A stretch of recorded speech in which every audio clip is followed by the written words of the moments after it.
Aujourd'hui, on vous raconte l'histoire de Because I Got High, le tube nonchalant et enfumé du rappeur Afroman qui passera d'une blague entre potes à une nomination aux Grammy Awards. En 1998, Joseph Edgar Foreman est un jeune artiste un peu branleur qui bidouille des chansons dans sa chambre d'étudiant. Joseph chante et joue de la guitare, mais il fait aussi des battles sur le campus et en profite pour vendre quelques cassettes de ses productions souvent provoques et potaches. À l'époque, Joseph n'a pas trop de thunes pour aller régulièrement chez le barbier, donc sa coupe déborde. Sur le campus, une fille l'appelle Afroman. C'est raciste et condescendant, mais pour aller à fond dans la dérision, Joseph décide de garder ce nom. Il devient Afroman et vend carrément des t-shirts à son effigie. Et ça cartonne sur le campus. Non, attends, ça veut dire que Joe Foreman, ça n'a rien à voir avec le célèbre boxeur là?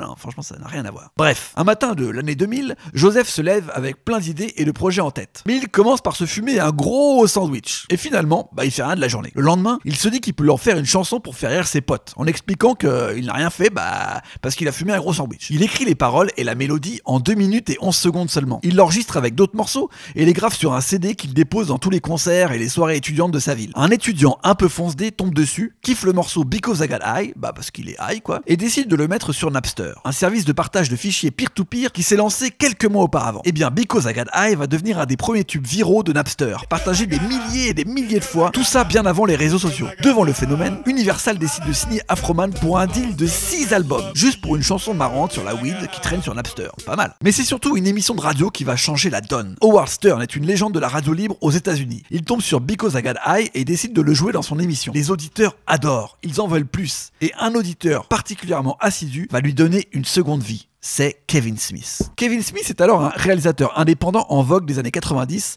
avec des films comme Clerks, Méprise multiple ou Dogma. Mais en fait, surtout Clerks quoi. Il cherche alors à réaliser un film entier sur 2 personnages amateurs de sandwich tirés de Clerks qui deviennent récurrents dans ses autres films, Jay and Silent Bob. Silent Bob, c'est carrément Kevin Smith qui le joue d'ailleurs. Pour son film Jay and Silent Bob contre-attaque, Kevin Smith cherche un morceau pour le générique de fin et il se dit que Because I Got High serait parfait. Bah ouais, Jay et Silent Bob sont sous sandwich tout le temps. Because I Got High sort donc en single à l'été 2001 pour la sortie du film Jay et Silent Bob contre-attaque, plus d'1 an après sa découverte sur Napster. Passionné par le titre, Kevin Smith réalise même le clip avec des apparitions de Jay et Silent Bob, toujours eux. Et on aperçoit même le vidéoclub de Clerks 7 ans après la sortie du film. C'est beau. Avec sa rotation chez Howard Stern et son clip signé Kevin Smith, le morceau devient hyper populaire dans le monde. Il est alors premier en Allemagne, en Angleterre, en Irlande, en Nouvelle-Zélande et en Australie, avec plus d'1 million de disques vendus. En Angleterre, ce sera même la sonnerie de téléphone la plus vendue de l'année 2002 devant Robbie Williams. Et oui, vous vous souvenez les sonneries de téléphone avec 3 notes là?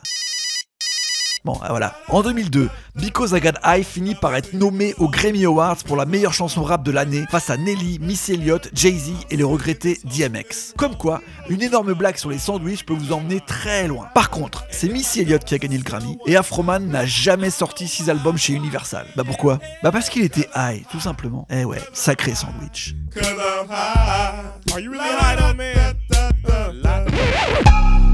Colmini.